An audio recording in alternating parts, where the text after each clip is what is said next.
அண்ணன் பேசுவதை, அண்ணன் உங்களுக்கு இருக்கிற அரசியல் வகுப்பை கூர்ந்து கவனிங்கள். அவர்கள் உங்களுக்கு வாக்குறுதிகளை தருகிறார்கள், எப்போதுமே வாக்குறுதிகளை தந்து கொண்டே இருக்கிறார்கள்.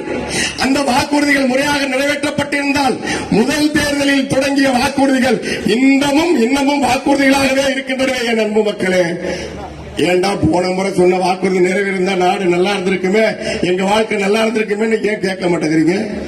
கேள்விகளை எழுப்புங்கள். போன முறை சொன்னதை செய்திருந்தா இந்த முறை திரும்பி அது எது வருது, எதுக்கு வருது? எது? நீட் எதிர்ப்பின் ரகசியம்.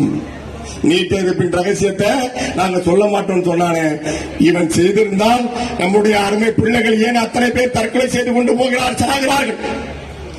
உங்களுக்கு கள்ளச்சாராயத்தை கொடுத்துக் கொள்கிறார், அரசியல் சாராயம் விட்டுக் கொள்கிறது. ஒரு மறைமுகமான இனப்படுகொலையை நம் இனத்தின் மீது நிகழ்த்திக் கொண்டே இருக்கிறார்கள் ஆட்சியாளர்கள். அவர்களுக்கு அந்த அதிகாரத்தை யார் தருகிறோம்? நாம் தான் தருகிறோம், நமது வாக்கின் மூலமாக தருகிறோம். எனவே அன்பு மக்களே, நமது வாக்கு நாம் வாழ்வதற்கா நாம் சாவதற்கா? இந்தியா விவசாய நாடு.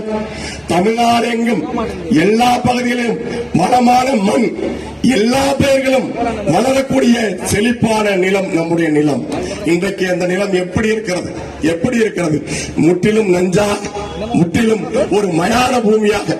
மயானம் என்பது மனித